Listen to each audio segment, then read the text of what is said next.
ശബരിമലയിൽ നടന്നത് അന്താരാഷ്ട്ര വിഗ്രഹ മോഷ്ടാക്കൾ നടത്തുന്ന ഇടപാടുകൾക്ക് സമാനമായ വെട്ടിപ്പും തട്ടിപ്പും. ഹൈക്കോടതി ഈ സംശയം പ്രകടിപ്പിച്ചതിൽ അത്ഭുതപ്പെടേണ്ടതില്ല. പ്രത്യേക അന്വേഷണ സംഘം പിടിച്ചെടുത്ത് നൽകിയ രേഖകൾ പരിശോധിച്ചാണ് കോടതി ഈ കണ്ടെത്തലുകൾ നടത്തിയത്. ഇപ്പോൾ ഓരോ ദിവസവും പുറത്തു വരുന്ന വാർത്തകൾ സൂചിപ്പിക്കുന്ന എന്താണ്? ശബരിമലയിലെ സ്വർണം മുഴുവൻ അടിച്ചു മാറ്റി.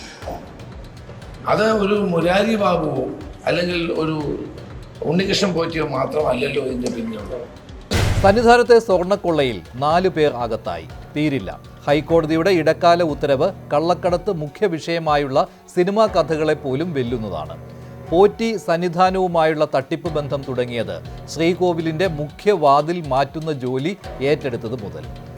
ശരിയായ രൂപത്തിൽ അന്വേഷണം നടക്കുന്ന ഏറ്റവും സന്തോഷകരമല്ല, അത് നമ്മൾ ആഗ്രഹിച്ചത്. ദ്വാരപാലക ശില്പത്തിലെ സ്വർണ്ണപ്പാളികൾ മാത്രമല്ല, ശ്രീകോവിലിന്റെ വാതിലടക്കം നഷ്ടപ്പെട്ടു പോയിട്ടുണ്ടോ എന്നുള്ള സംശയം ഇന്നലെ ബഹുമാനപ്പെട്ട ഹൈക്കോടതി മുന്നോട്ട് വെക്കുകയുണ്ടായി.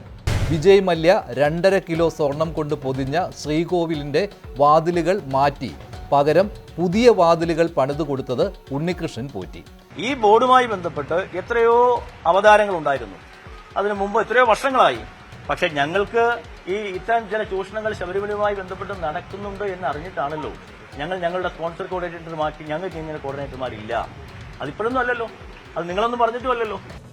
ദേവസ്വം ബോർഡ് പ്രസിഡന്റായിട്ടുള്ള എൻ വാസുവിനെ 3ാം പ്രതിയാക്കിയിട്ടാണ് അവർ വെച്ചിട്ടുള്ളത്. അദ്ദേഹത്തെ ചോദ്യം ചെയ്തു എന്ന് പറയുന്നു. നേരത്തെ അറസ്റ്റ് ചെയ്യപ്പെട്ട ദേവസ്വം സെക്രട്ടറിയുടെ മൊഴിയിൽ ഇതിനെല്ലാം പുറകിൽ ദേവസ്വം ബോർഡിന്റെ അന്നത്തെ പ്രസിഡന്റായിട്ടുള്ള എൻ വാസുവാണുള്ളത് എന്ന് ദേവസ്വം സെക്രട്ടറി മൊഴി കൊടുത്തിട്ടുണ്ട് എന്നാണ് SIT പറയുന്നത്. SIT കോടതിയാണ് നിയമിച്ചതെങ്കിൽ പോലും അത് ആഭ്യന്തര വകുപ്പിന്റെ നിയന്ത്രണത്തിലാണ്. അഡ്മിനിസ്ട്രേറ്റീവ് കൺട്രോൾ മുഖ്യമന്ത്രിയാണ്, പൊളിറ്റിക്കൽ സെക്രട്ടറിയാണ് അവരെ നിയന്ത്രിക്കുന്നത്. അന്ന് Devaswom board president A. Padmakumar, Devaswom commissioner N. Vasu പ്രതിയായി കഴിഞ്ഞു.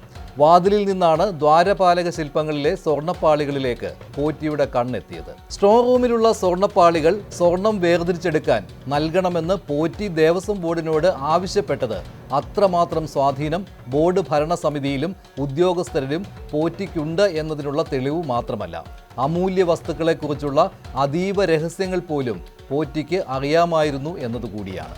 ഉണ്ണികൃഷ്ണൻ പോറ്റിയായിട്ട് എന്നെ കണക്ട് ചെയ്യാനുള്ളൊരു കിട്ടില്ല. കാരണം കിട്ടില്ല എന്ന് പറയുന്നത് ഞങ്ങൾക്ക് അങ്ങനെ ഒരു ബന്ധമില്ലാത്തതുകൊണ്ടാണ്. ബോർഡിന്റെ അനുവാദമില്ലാതെ ശബരിമലയിൽ ഒന്നും ചെയ്യാൻ കഴിയില്ല. അടിയന്തരമായി അറ്റകുറ്റപ്പണി വേണമെന്ന് ഉത്തരവിട്ടിട്ടും 2024 സീസണിന് മുൻപ് അത് ചെയ്തതുമില്ല.